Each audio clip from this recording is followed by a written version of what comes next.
ओम शांति। संतान के रूप में हमारे घर कौन पैदा होते हैं? ये बहुत ही अच्छा टॉपिक है। आज इसको सुनते हैं। इसमें प्रैक्टिकल जो सत्य घटनाएं हैं वो भी आज जान लेते हैं। हमारे जीवन में आज जो भी होता है वो हमारे कार्मिक अकाउंट के कारण होता है, हमारे कर्मों के कारण होता है। हमारे घर में बच्चे पैदा होते हैं, या तो वो कुछ लेने आते हैं या कुछ देने आते हैं, तभी तो वो हमारे घर में पैदा होते हैं। आज हम जो चाहें, जैसी हमारी इच्छा हो, वह हम चॉइस नहीं कर सकते हैं। माँ बाप चाहें कि वैसे बच्चे पैदा हों। हर एक चीज़ हमारे कर्मों के हिसाब से मिलती है। किस हिसाब से बच्चे पैदा होंगे, कैसे बच्चे पैदा होंगे, ये तो कहा जाता है कि जैसा हम बॉल फेंकेंगे वैसा ही रिटर्न में आएगा। यदि हम अच्छा कर्म करेंगे तो हमारे पास अच्छा ही आएगा। यदि हम बुरा कर्म करेंगे तो बुरा ही लौटकर हमारे पास आएगा। ये तो सभी जानते हैं, क्योंकि लेन देन की यह घटनाएं हैं। यह सारा खेल है, हमें उसी अनुसार मिलेगा। यही प्रकृति का नियम है कि जैसा कर्म करोगे वैसा ही फल पाओगे। कोई संतान हमें सुख देने आती है, कोई संतान हमें दुख देने आती है। किसी के पास श्रवण जैसे बच्चे पैदा होते हैं, कोई बहुत अज्ञानी होते हैं, कोई अज्ञानी होते हैं, कोई दुश्मन बन के आते हैं, कोई प्यारा सा दोस्त बनकर आता है, बड़ा आज्ञाकारी होता है। कोई बच्चा बहुत खतरनाक हो जाता है, क्योंकि हमें आगे पीछे का कुछ भी जन्म का पता नहीं होता। फिर हमेशा कहते हैं हमारे साथ ही ऐसा क्यों होता है। किसी के घर में विकलांग बच्चे पैदा हो जाते हैं, कोई बचपन से ही बहुत खर्चा कराते हैं, कोई बिल्कुल आज्ञा नहीं मानते। जब से बच्चे पैदा होते हैं तो वो बहुत खर्चा कराते हैं, सब कुछ बिच जाता है। तो कहा जाता है जो मैंने किया है उसका फल आज मुझे मिल रहा है। किसी और का फल मैं नहीं भोग रहा हूँ, मेरे खुद के कर्मों का ये फल है जो आज मेरे सामने आ रहा है।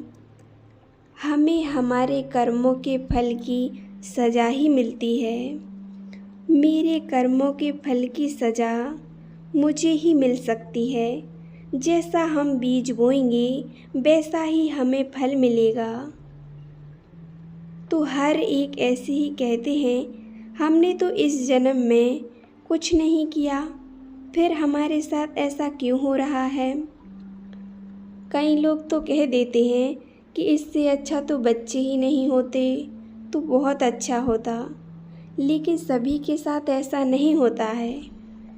कई लोगों के बच्चे बहुत अच्छे होते हैं, तो संतान के रूप में हमारे पूर्व जन्म के संबंधी ही आकर जन्म लेते हैं। अभी 4 प्रकार के बच्चे होते हैं। पहले जो बच्चे होते हैं पूर्व जन्म के ऐसे जीव जिससे हमने कोई ऋण लिया हो, या उसका किसी प्रकार से हमने धन नष्ट किया हो, वो हमारे घर में संतान बन के जन्म ले लेते हैं। इसीलिए हमारे घर में बीमारियां, व्यर्थ के खर्च में पैसा तब तक नष्ट करता रहेगा जब तक उसका हिसाब किताब पूरा नहीं हो जाता। जिस दिन उसका हिसाब किताब पूरा हो जाएगा वो 1 सेकंड भी आपके पास नहीं रहेगा। चाहे वह डॉक्टर का हिसाब किताब हो या कई और चीज़ों का हो। कई बच्चे जन्म से ही हॉस्पिटल में रहते हैं और बहुत खर्चा भी करा देते हैं और वहीं की वहीं शरीर छोड़ देते हैं। ब्याज सहित हमको पैसा चुकाना पड़ता है। दूसरा होता है शत्रु पुत्र। पूर्व जन्म में कोई आपका शत्रु आपके घर में संतान के रूप में जन्म लेता है। बड़ा होने पर माता पिता को परेशान करता है, मारपीट करता है, बहुत गालियाँ देगा, बहुत तंग करेगा, उनका जीना पूरी तरह से हराम कर देगा। किसी भी प्रकार से वो उन्हें परेशान करता ही रहेगा, उनकी बेइज्जती करेगा, शांति से सांस नहीं लेने देगा, इतना तंग करेगा कि माँ बाप एकदम परेशान हो जाएंगे। और आजकल के बच्चे यही कर रहे हैं, माँ बाप को मारते हैं, घर से निकाल देते हैं, पैसे लूट लेते हैं। और तीसरा है उदासीन पुत्र। उदासीन माना, ना वह माता पिता की सेवा करता है और ना ज़्यादा दुख देता है। वह उनको उनके हाल पर मरने के लिए छोड़ देता है। वह उनका कुछ नहीं करता, सब अपना अपना करता रहता है। उनकी कोई मदद नहीं करता, उन पर ध्यान नहीं देता। वह अपने ही जीवन में व्यस्त रहता है। चौथा है सेवक पुत्र। पूर्व जन्म में अगर हमने किसी की बहुत सेवा की होती है, बहुत सुख दिया होता है, तो वह हमारे जन्म में की हुई सेवा का ऋण उतारने के लिए हमारे घर में पुत्र बनकर आता है। जो बोया है वही काटा है। यदि आपने अपने माता पिता की सेवा की तो आपकी संतान भी आपकी सेवा करेगी। आज की दुनिया में कई ऐसे बच्चे आज भी हैं जो माना होते हैं, माँ बाप के बहुत आज्ञाकारी होते हैं और उनकी पूरी आज्ञा मानते हैं। जैसे कहते हैं कि पूरे श्रवण पुत्र है, जो माँ बाप की एकदम आज्ञाकारी होते हैं, आज्ञा मानते हैं, उनकी सेवा करते हैं। इसीलिए जीवन में किसी का बुरा मत कीजिए। यह प्रकृति का नियम है कि जो हम करेंगे उसका 100 गुना होकर हमारे पास आएगा। तो ज़रा सोचिए कि हम क्या लेकर आए थे, कितना लेकर आए हैं और कितना लेकर जाएंगे। जो चले गए वो अपने साथ क्या लेकर गए हैं। तो कुछ भी करने की ज़रूरत नहीं है। यदि आपके बच्चे अच्छे हैं तो आपको कुछ चीज़ करने की ज़रूरत नहीं है। वो खुद कमाएगी और खुद खाएगी। अगर वो अच्छे नहीं हैं तो कुछ ही दिनों में वो आपकी ही कमाई चट कर जाएगी। किसी को सुख देकर किसी को दुख देंगे तो हमें रिटर्न में दुख ही मिलेगा। यदि हम किसी को सुख देंगे तो हमें सुख मिलेगा। इसे कर्म का सिद्धांत कहते हैं।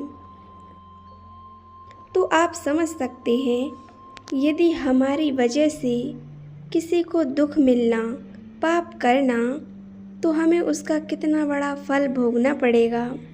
इसीलिए हमेशा श्रेष्ठ कर्म करो। कोई भी पाप कर्म हमारे से ना हो, क्योंकि वो हमारे सामने आकर ही रहता है। जैसा हम कर्म करते हैं हमें वैसा ही फल भोगना ही पड़ता है। तब हमें बहुत तकलीफ़ होती है, खून के आंसू बहते हैं, हम सहन नहीं कर पाते, हमें बहुत तकलीफ़ होती है। तो अब आपने अपने जीवन को देखो और हमें ऐसे कर्म करने हैं कि हमारी वजह से कभी किसी को तकलीफ़ ना हो, कभी किसी का कोई नुकसान ना हो, किसी का दिल ना दुखे, कोई हमारी वजह से ना रोए, कोई हमें बद्दुआएं ना दे। इसीलिए हमें हमेशा पुण्य कर्म ही करने हैं, हमेशा दूसरों का भला करना है, अच्छे कर्म करना है।